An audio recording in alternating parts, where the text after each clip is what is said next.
ವೀಕ್ಷಕರೇ, S R Vishwanath versus doctor K Sudhakar. ಇವರಿಬ್ಬರು ಯಾರು ಅನ್ನೋದು ನಿಮ್ಗೆ ಗೊತ್ತಿದೆ. ಒಬ್ಬರು ಚಿಕ್ಕಬಳ್ಳಾಪುರ ಕ್ಷೇತ್ರದ ಮಾನ್ಯ ಸಂಸದರು, ಇನ್ನೊಬ್ಬರು ಯಲಹಂಕ ಕ್ಷೇತ್ರದ ಮಾನ್ಯ ಶಾಸಕರು. ಇಬ್ಬರೂ ಕೂಡ ಇವ್ರ ಹಿನ್ನೆಲೆಯನ್ನು ಸ್ವಲ್ಪ ನಾನು ನಿಮಗೆ ಹೇಳೋದಾದರೆ, ರೆಡ್ಡಿ ಒಕ್ಕಲಿಗರು, ಒಂದೇ ಸಮುದಾಯಕ್ಕೆ ಸೇರಿದಂಥವರು. ಹೇಳಿ ಕೇಳಿ ಇವರಿಬ್ಬರ ನಡುವೆ ಗದ್ದಲ ಯಾವಾಗ ಶುರುವಾಯ್ತಪ್ಪ ಅಂದರೆ, ಕಳೆದ ಬಾರಿ ಲೋಕಸಭಾ ಚುನಾವಣೆ ನಡೀತಾ ಇರೋ ಹೊತ್ತಿಗೆ ಎಸ್ ಆರ್ ವಿಶ್ವನಾಥ್ ಅವರು ತನ್ನ ಮಗನಿಗೇನೇ ಟಿಕೆಟ್ ಕೊಡಬೇಕು ಅನ್ನುವ ಜಿದ್ದಿಗೆ ಬಿದ್ದಿದ್ರು, ಅಥವಾ ಕೊಡಿಸ್ಬೇಕು ಅನ್ನುವ ಜಿದ್ದಿಗೆ ಬಿದ್ದಿದ್ರು. ಹಾಗಾಗಿ ರಾಜ್ಯ ನಾಯಕರ ಮನೆಗಳಿಗೆ ಎಡತಾಕಿದ್ರು. ಆದರೆ ಅಂತಿಮವಾಗಿ ಲೋಕಸಭಾ ಸ್ಥಾನದ ಟಿಕೆಟನ್ನು ಕೆ ಸುಧಾಕರ್ ಅವರು ಪಡೆಯೋದರಲ್ಲಿ ಸಫಲ ಆದರು. ಎಸ್ ಆರ್ ವಿಶ್ವನಾಥ್ ಅವರ ಮಗ ಅಲೋಕ್ ವಿಶ್ವನಾಥ್, ಅವ್ರದ್ದು ವ್ಯವಹಾರಗಳನ್ನೆಲ್ಲ ನೋಡಿದ್ರೆ ನೀವು ಇಬ್ಬರದನ್ನು ಹೇಳ್ಬಿಡ್ತೀನಿ, ಒಬ್ಬರದನ್ನು ಹೇಳಿದ್ರು ಚೆನ್ನಾಗಿರಲ್ಲ. ಹೇಳಿ ಕೇಳಿ ಜಾಸ್ತಿ ಹೆಚ್ಚಾಗಿ ರಿಯಲ್ ಎಸ್ಟೇಟ್ ದಂಧೆನೇ ಜಾಸ್ತಿ. ಡಾಕ್ಟರ್ ಕೆ ಸುಧಾಕರ್ದವ್ರದ್ದು ಸಿನಿಮಾ ಇದೆ, ರಿಯಲ್ ಎಸ್ಟೇಟ್ ಇದೆ, ಎಲ್ಲೆಲ್ಲಿ ಜಾಗ ಸಿಗುತ್ತೋ ಅಲ್ಲೆಲ್ಲ ತಗೊಳ್ತಾರೆ, ಅದರ ಬಗ್ಗೆ ಏನು ನೋ ಡೌಟ್. ಇಬ್ಬರೂ ಒಬ್ಬರು ಮಾಜಿ ಆರೋಗ್ಯ ಸಚಿವರಾಗಿದ್ದಂಥವರು ಡಾಕ್ಟರ್ ಕೆ ಸುಧಾಕರ್, ಯಡಿಯೂರಪ್ಪ ಅವರ ಸಂಪುಟದಲ್ಲಿ.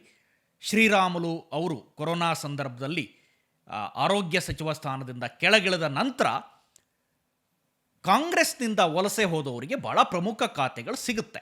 18 ಜನರಲ್ಲಿ ಡಾಕ್ಟರ್ ಕೆ ಸುಧಾಕರ್ ಆರೋಗ್ಯ ಖಾತೆಯನ್ನು ನಿರ್ವಹಿಸೋದರಲ್ಲಿ ಸಫಲ ಆಗ್ತಾರೆ. ಕೊರೋನಾ ಸಂದರ್ಭದಲ್ಲಿ ಅಥವಾ ಕೊರೋನಾ ಬಿಕ್ಕಟ್ಟಿನ ಸಂದರ್ಭದಲ್ಲಿ ಡಾಕ್ಟರ್ ಕೆ ಸುಧಾಕರ್ ರಾಜ್ಯದಲ್ಲಿ ಆರೋಗ್ಯ ಮಂತ್ರಿ ಆಗಿರ್ತಾರೆ. ಹಗರಣಗಳೆಲ್ಲ ಭಾಳಷ್ಟು ಬಂತು ಬಿಡಿ, ಅದರ ಬಗ್ಗೆ ಹಗರಣಗಳ ಬಗ್ಗೆ ನಾನೀಗ ಮಾತಾಡೋಕೆ ಹೋಗ್ತಾ ಇಲ್ಲ. ಕೋವಿಡ್ನಲ್ಲಿ ಏನೇನು ಹಗರಣ ಆಯಿತು ಅದನ್ನು ತನಿಖೆ ನಡೆಸಬೇಕು, ನಿವೃತ್ತ ನ್ಯಾಯಮೂರ್ತಿಗಳ ನೇತೃತ್ವದಲ್ಲಿ ತನಿಖೆ ಆಗಬೇಕು, ಇಷ್ಟು 1000 ಕೋಟಿ ಹಗರಣ, ಇದೆಲ್ಲ ಒಂದು ಸೈಡ್.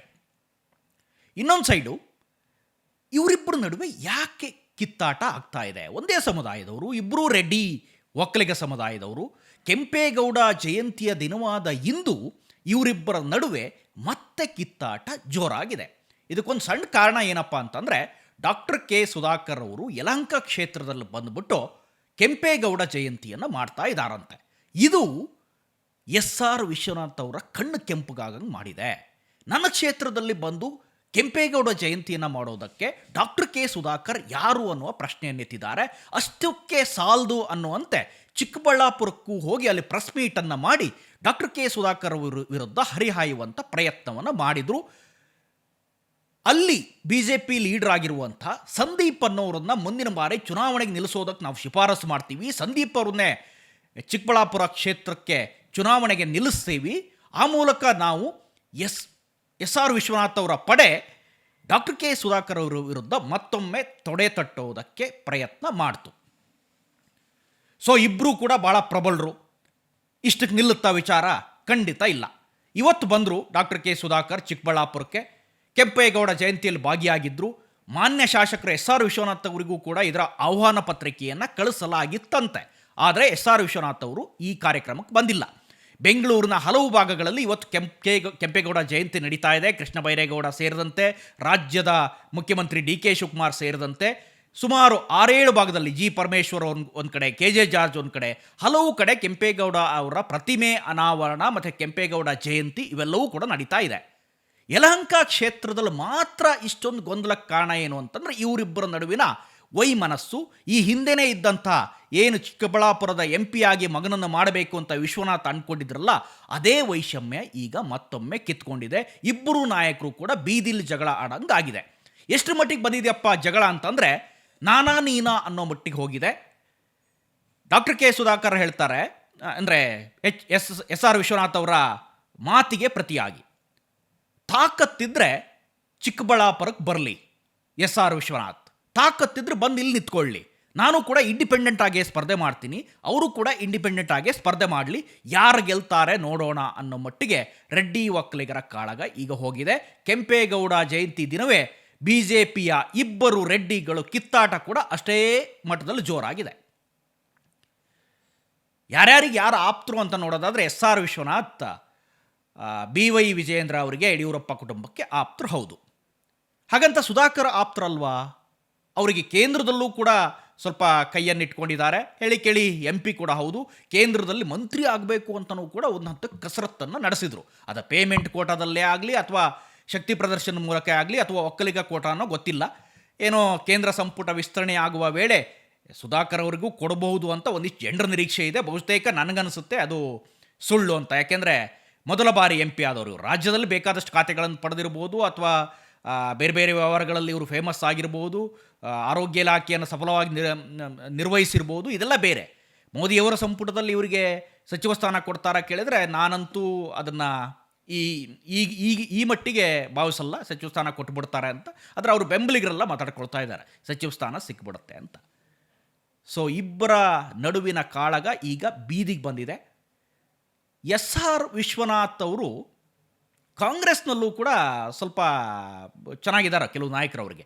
ಕಾರಣ ಏನು ಅಂತಂದರೆ ಅವರ ಮಗಳನ್ನು ಬೈರತಿ ಸುರೇಶ್ ಅವರ ಮಗನಿಗೆ ಕೊಟ್ಟು ಮದುವೆ ಮಾಡಿದ್ದಾರೆ ಇತ್ತೀಚೆಗೆ ರೀಸೆಂಟಾಗಿ. ಹೇಳಿ ಕೇಳಿ ನಗರಾಭಿವೃದ್ಧಿ ಖಾತೆಯನ್ನು ಈ ಹಿಂದೆ ನಿರ್ವಹಿಸಿದಂಥವರು ಸುರೇಶ್ ಅವರು ಸಿದ್ದರಾಮಯ್ಯ ಅವರ ಅತ್ಯಾಪ್ತ ಬಳಗದಲ್ಲೂ ಕೂಡ ಗುರುಸ್ಕೊಂಡಂಥವರು. ಅದೇ ಪಕ್ಕದ ಕ್ಷೇತ್ರ, ಹೇಳಿ ಕೇಳಿ ದೂರ ಏನಲ್ಲ. ಸೊ ಹಾಗಾಗಿ